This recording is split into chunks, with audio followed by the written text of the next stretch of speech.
A very good morning to all of you. Welcome you all in class 12th economics. So as you already know that we have started the chapter 4, that is measurement of the national income. So in the previous classes we have already discussed the chapter 1 introduction, in which we have seen the differentiate between macro and micro, classical and the Keynesian thought. Second chapter we have discussed the circular flow of income, and after that we have discussed the national income and related aggregates. And in chapter 4 we have already discussed the concept of the value added method, and in the previous classes we have done also the few questions of the chapter, few question of the topic related to the income method. And today's class also we are going to discuss or solve some numerical questions related to the income method. Okay, so let's get started.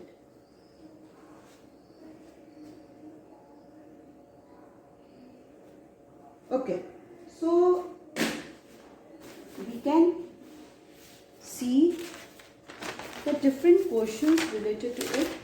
So the question is given here that calculate the operating surplus. Now the another question related to it कि अभी यहाँ पे हमें क्या करना है, basically हमें calculate करना है ऑपरेटिंग सरप्लस को, कि हम लोग ऑपरेटिंग सरप्लस को कैसे कैलकुलेट करेंगे. सो कैलकुलेट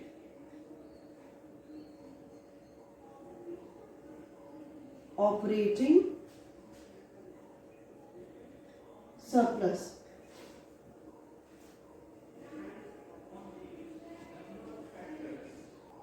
ओके, तो यहाँ पे देखिए क्या क्या दे रखा है. Sales, particulars, rupees in crores. Okay, तो सेल्स है आपका 4000, COE is 800, intermediate consumption is 600, rent is 400, NIT net indirect tax is 500. Consumption of fixed capital, देखिए कंजप्शन ऑफ फिक्स कैपिटल हम लोग क्या बोलते हैं, consumption of fixed capital, consumption of fixed capital को हम लोग डेप्रिसिएशन भी बोलते हैं.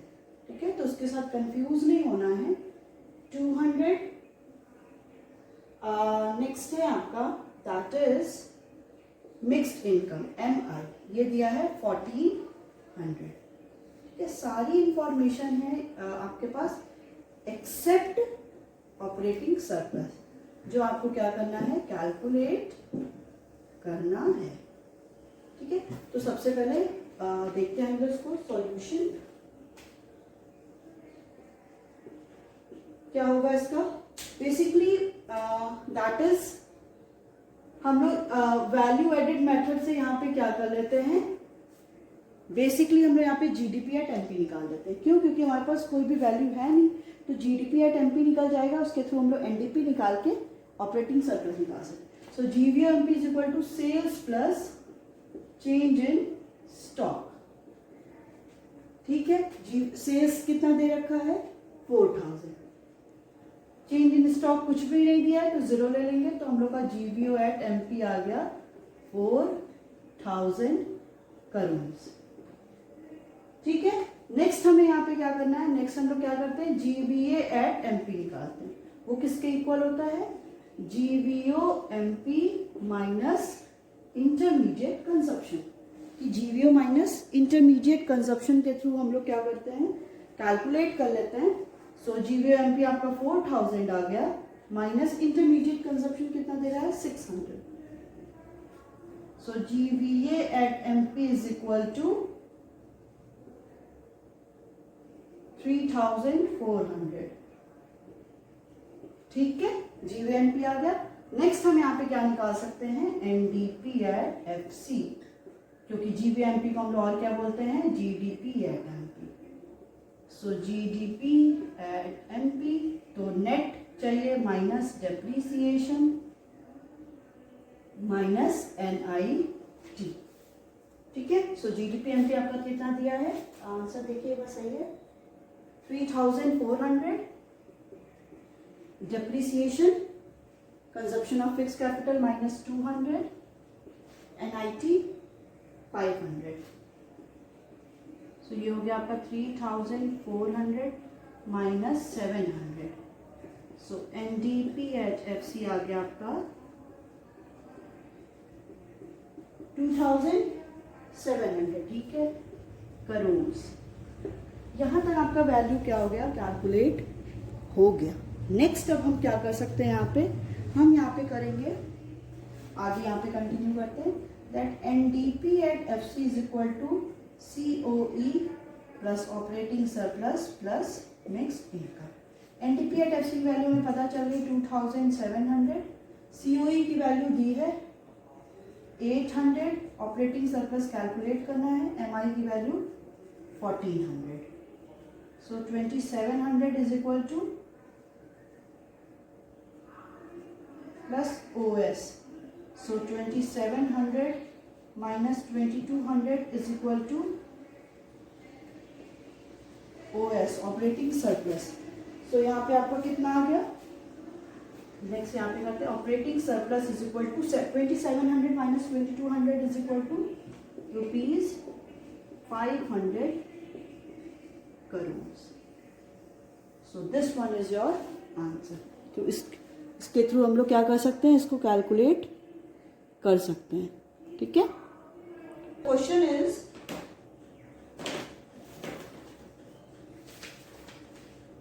Calculate GNP at MP। Calculate GNP at MP। GNP at MP को कैलकुलेट करना है, particulars and rupees in crores।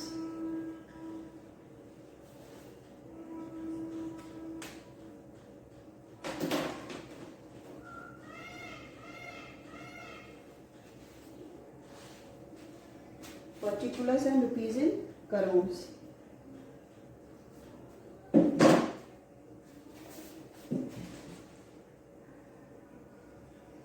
First one is profit, COE, profit is 220, COE is 350,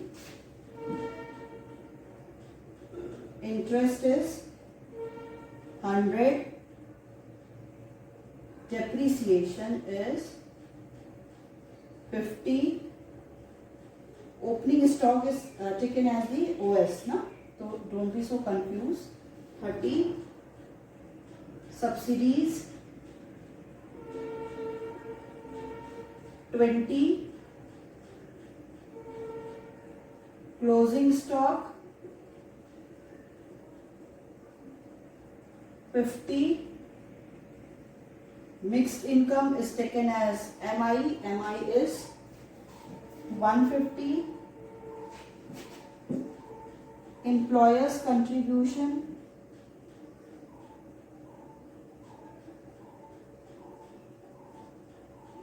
to social security scheme is 30, NFIA net factor income from abroad is 10, rent 80, GST is 90।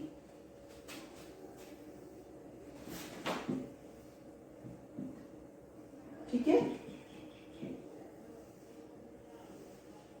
ये सारे दे रखे हैं, ये सारी values आपको already क्या है mention करके रखी गई है। ठीक है, इसको हम लोग कैलकुलेट करते हैं।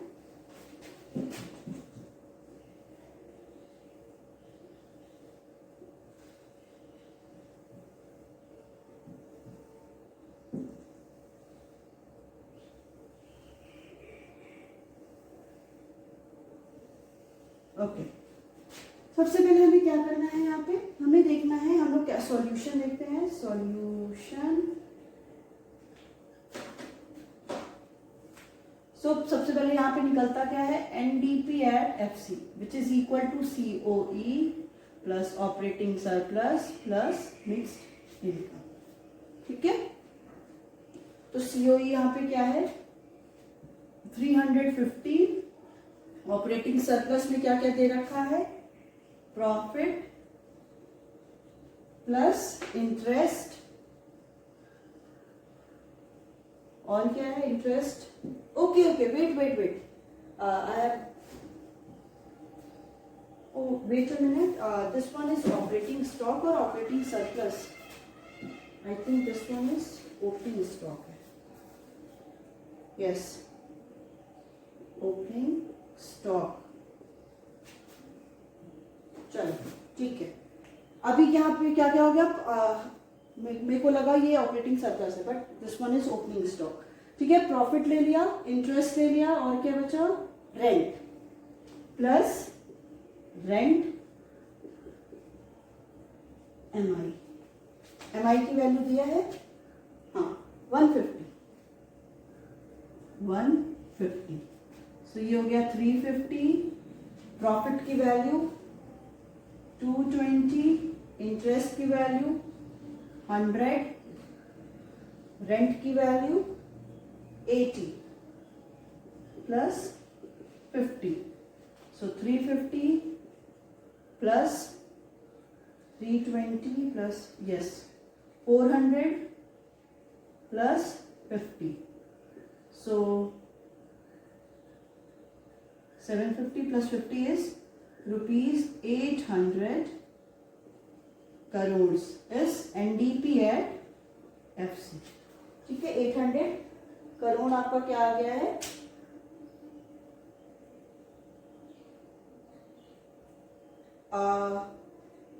sorry, Briggs income is 150 now.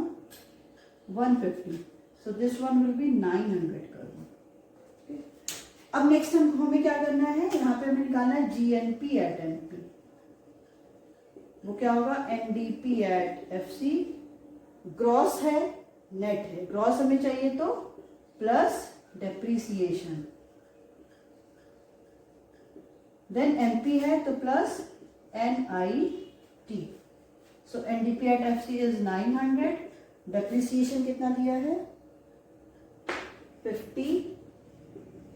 NIT net indirect tax, देखिए जीएसटी दिया है और सब्सिडीज दिया है. सो प्लस जीएसटी कितना है 90, सब्सिडीज इज -20. Yes 950 plus 70. ठीक है. 90 - 20 हो गया 70. So GNP at MP is equal to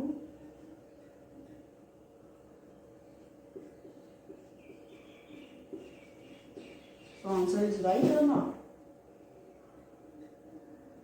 90 plus 50.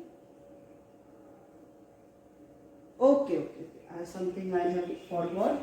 Yes, this one is net ना, and we have to convert it also. हमें यहाँ पे इसको भी convert करना है ना, क्योंकि net है. I haven't seen. यहाँ पे देखिए net national है, sorry not a net. It's a national. यहाँ पे हमें national कैलकुलेट करना है और हमारे पास डी है तो हमें प्लस एनएफआईए भी करना होगा. एनएफआईए तो एनएफआईए कितना दे रखा है, +10. ये हो गया आपका +10. ये हो गया आपका GNP at MP is equal to rupees 1030 crores. Okay, now the answer is right. Yes, 1030. I have forgotten the NFIA. Okay. So through this we can calculate the value of the income method.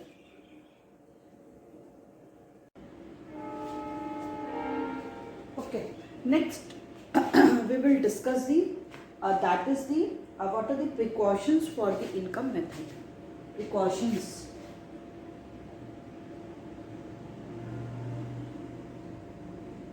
For income method.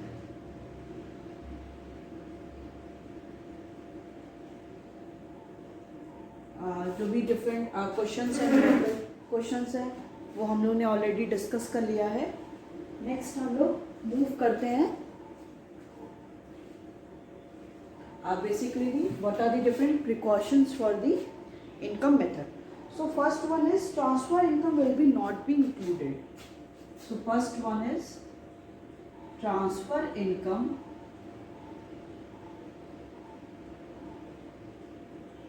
will not be included. Okay, तो ये हम लोगों ने already discuss कर लिया है कि जो भी टू टाइप्स के फैक्ट पेमेंट होते हैं और इनकम होती है, फैक्टर पेमेंट और दी ट्रांसफ़र पेमेंट। फैक्टर पेमेंट क्या होता है कि जो भी डिफरेंट फैक्टर्स ऑफ प्रोडक्शन के लिए यूज़ होती है, डिफरेंट प्रोडक्शन के लिए, तो जो भी फैक्टर्स ऑफ प्रोडक्शन हम लोग प्रोवाइड करते हैं, इन रिटर्न जो भी फैक्टर इनकम और फैक्टर पेमेंट जनरेट होती है। For what? For the corresponding of the flow of goods and services, कि flow of goods and services का फ्लो हो रहा है, इन रिटर्न हम क्या करें, इनको पेमेंट करें। तो ये क्या होते हैं, जो भी फैक्टर्स इनकम होते हैं, फैक्टर पेमेंट होते हैं, these all are included in the national income. But when we talk about the transfer income और the transfer payment, so in this there will be no corresponding flow of goods and services. कोई भी goods and services का flow नहीं होता है। These all are the one sided payment, एक side one side के payment है, और this one is also called as the unilateral transfer. ठीक है, ट्रांसफर इनकम को हम लोग और क्या बोलते हैं, यूनिलैटरल ट्रांसफर भी बोलते हैं, यूनिलैटरल ट्रांसफर। ठीक है, जैसे फॉर एग्जांपल हम लोग ले सकते हैं एग्जांपल्स, जैसे हो गया आपका पेंशन। नेक्स्ट हम लोग ले लेते हैं गिफ्ट एंड ग्रांट्स। नेक्स्ट हो गया donation, scholarship,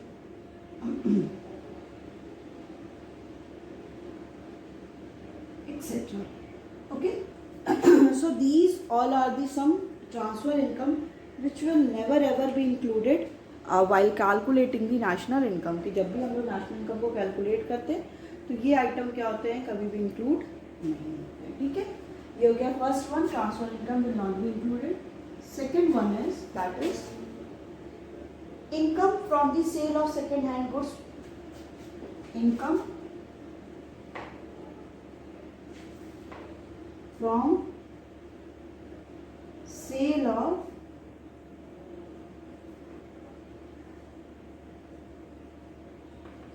second hand goods. ठीक है, जैसे हम लोग ने एक एग्जांपल लिया था, क्लास में भी लिया था, कि कोई भी इंडिविजुअल है, कोई ए पर्सन है या ए मैन है या कोई भी है, वो क्या कर रहा है, गुड्स एक उसने कार परचेज़ की, अराउंड 10 लाख की परचेज़ किया। फॉर एग्जांपल मैंने कार एक परचेज़ किया 10 लाख की, बट अब मैं क्या करूँगी, इस कार को मुझे क्या करना है, सोल्ड करना है। ठीक है, मैंने कार परचेज़ किया था 10 लाख में। ठीक है, अब मैं इसी कार को क्या कर रही हूँ, 7 लाख में सोल्ड आउट कर रही हूँ। 7 लाख में क्यों 7 लाख में कम हो गया, ये तो आपको पता है, ड्यू टू डेप्रीसिएशन लग गया, क्योंकि लॉस ऑफ एकदम सिंपली एक्सपेक्टेड ऑब्सोलेसेंस जो हो जाते हैं या वियर एंड टियर के लिए बेसिकली, तो डेप्रीसिएशन की वजह से क्या हो गया, 7 लाख हो गया।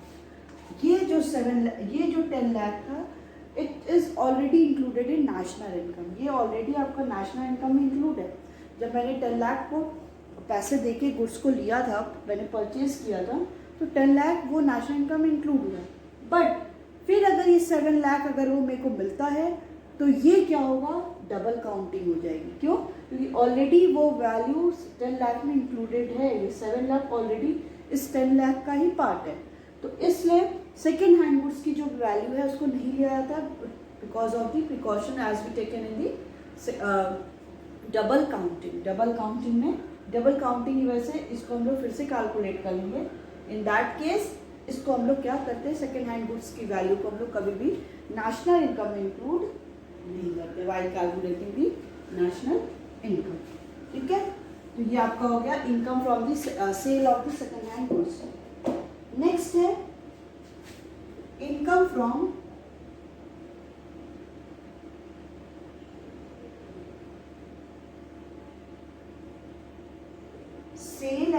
परचेज ऑफ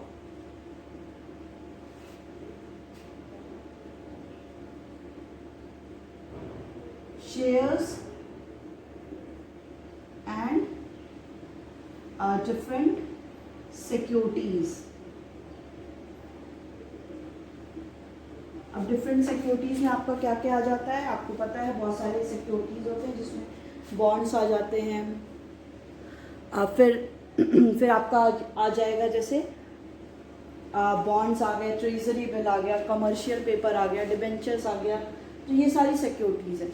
और कुछ शेयर्स हो गए। तो इन अगर हम लोग क्या करते हैं डिफरेंट अगर हम लोग बात किसकी करते हैं कि इनकी जो भी अगर हम लोग सेल कर रहे हैं या हम लोग इनका परचेज कर रहे हैं, सेल एंड परचेज ऑफ कोई भी गवर्नमेंट की सिक्योरिटीज़ की जो भी वैल्यू होती है वो कभी भी नेशनल इनकम में इंक्लूड नहीं होती। ठीक है, तो क्या क्या हो गया, ट्रांसफ़र इनकम कभी भी इंक्लूड नहीं होता, income from sale of second hand goods वो भी नहीं इंक्लूड होते, और जो भी आपका इनकम हो रहा है कहाँ से, सेल और परचेज करने पे शेयर्स और डिफरेंट बॉन्ड्स को, उसकी भी वैल्यू इंक्लूड नहीं होती है। बट जो भी डिफरेंट सिक्योरिटीज़ हैं, जैसे शेयर्स हो गए, डिफरेंट सिक्योरिटीज़ हैं, इन पे जो कमीशन मिलता है, ठीक है, जो भी ब्रोकर्स जो कमीशन लेते हैं, इंटरेस्ट जो चार्ज होता है, इंटरेस्ट चार्ज होगा, अगर जो भी कमीशन होगा तो वो नेशनल इनकम पे इंक्लूड होगा, बट इसकी वैल्यू इंक्लूड नहीं होती है। ठीक है, नेक्स्ट है आपका दैट इज विंडफॉल गेन्स।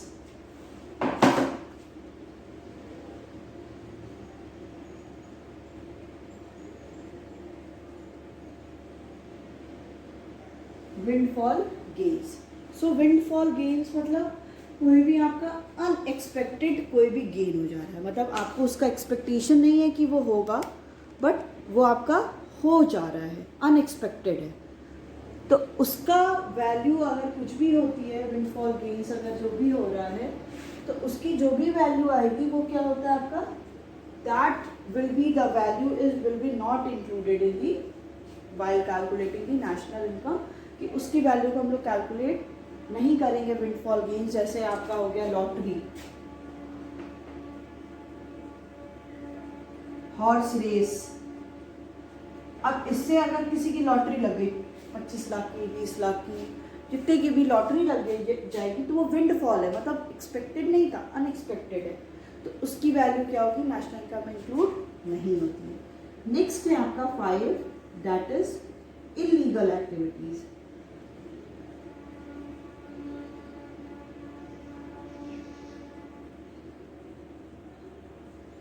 ठीक है, इलीगल एक्टिविटीज, इलीगल एक्टिविटीज जो भी हो गई, जैसे कि स्मगलिंग हो गया, ठीक है, स्मगलिंग्स हो गया, थेफ्ट हो गया, smuggling,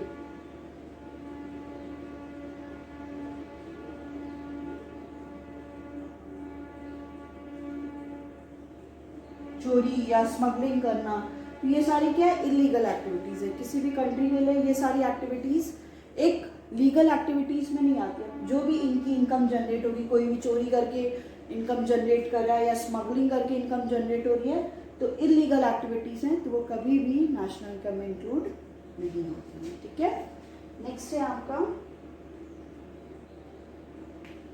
payment out of accumulated savings, payment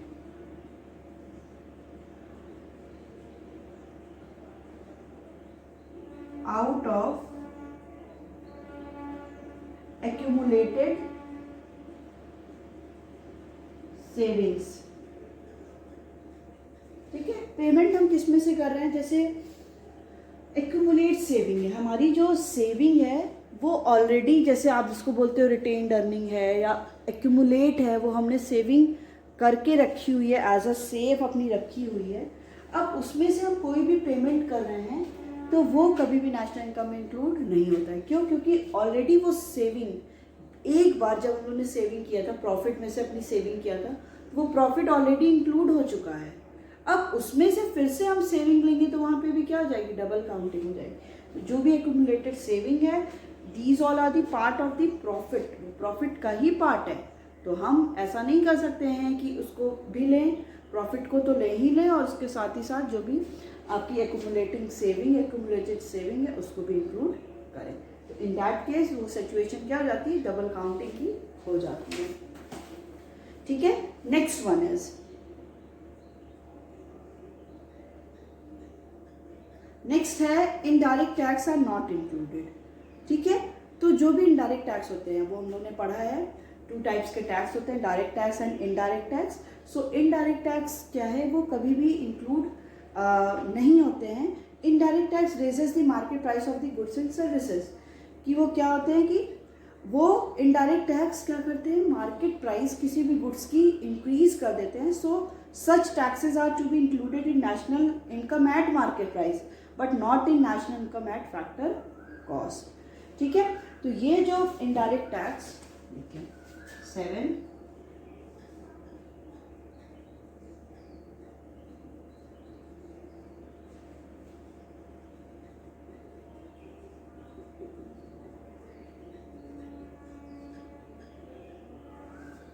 indirect tax are not included. क्यों? इनडायरेक्ट टैक्स क्या करते हैं, it raises the price of the any commodity in the market price में इससे वैल्यू इंक्रीज हो जाती है। क्यों इंक्रीज हो जाती है? क्योंकि कोई भी गुड्स अगर 40 रुपीज़ में बन रही है तो उस पर कुछ ना कुछ इंटरेस्ट चार्ज होकर ये 45 मिल जाती है, तो कंज्यूमर को वो गुड्स 45 रुपीज़ में मिल रही है। तो ये जो 5 रुपीज़ का चेंज हुआ, 5 रुपीज़, वो प्राइस क्या कर दे रहा है, इंक्रीज कर दे रहा है। ठीक है, सो उस इंक्रीज प्राइस से क्या होता है कि मार्केट प्राइस में उसकी वैल्यू बढ़ जाती है।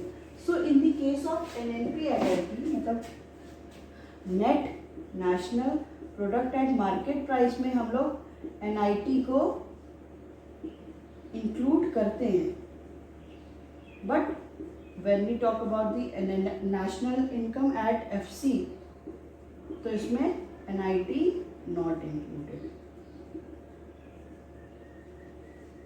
NIT को हम लोग इंक्लूड नहीं करते हैं। ठीक है,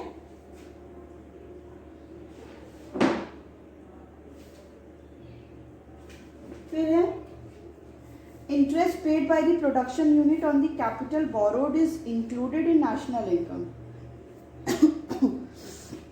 देखो, interest paid by the production unit, जो भी प्रोडक्शन यूनिट है वो इंटरेस्ट पे कर रही है, जो भी उसने कैपिटल को बोरो किया है, जो भी कैपिटल बोरो किया है उस पर जो भी इंटरेस्ट पे कर रही है वो क्या होता है, नेशनल इनकम में इंक्लूड होता है। But interest paid by the consumer on the capital borrowed, but interest कौन पे कर रहा है, कंज्यूमर कर रहा है किस पे, जो उसने कैपिटल को बोरो किया है, तो वो इंक्लूड नहीं होता है। क्यों? क्योंकि as the capital use for the consumption purpose, क्योंकि जो भी हम लोग बात किसी कर रहे हैं कि जो भी हम लोग लोन ले रहे हैं, कैपिटल को बोरो कर रहे हैं, वो किसके लिए हो रहा है, फॉर दी सेल्फ कंजप्शन, अपनी कंजप्शन के लिए हो रहा है। तो ये फैक्टर पेमेंट नहीं हो रहा, नॉन फैक्टर पेमेंट हो रहा है। इन दैट केस ये क्या हो जाता है आपका, फॉर सेल्फ कंजप्शन के लिए होता है तो वो इंक्लूड नहीं होता है, but by the production unit करती है, बोरो करती है, तो वो इंक्लूड होता है। ठीक है, नेक्स्ट है आपका production of goods and fixed assets for the self consumption by the producing unit will be included. ठीक है, अगर प्रोडक्शन कौन कर रहा है, गुड्स एंड सर्विसेज का कर रहा है कौन, प्रोड्यूसिंग यूनिट कर रहा है फॉर द सेल्फ कंजप्शन, मतलब कि खुद के कंजप्शन के लिए producing unit goods and services को क्या कर रहा है, प्रोड्यूस कर रहा है। इस केस में क्या हो जाएगा, ये सारी वैल्यूज नेशनल इनकम में इंक्लूड होंगी। ठीक है, बट कोई भी house hold sector self consumption के लिए प्रोड्यूस कर रहा है तो वो कभी भी नेशनल इनकम में इंक्लूड नहीं होंगे।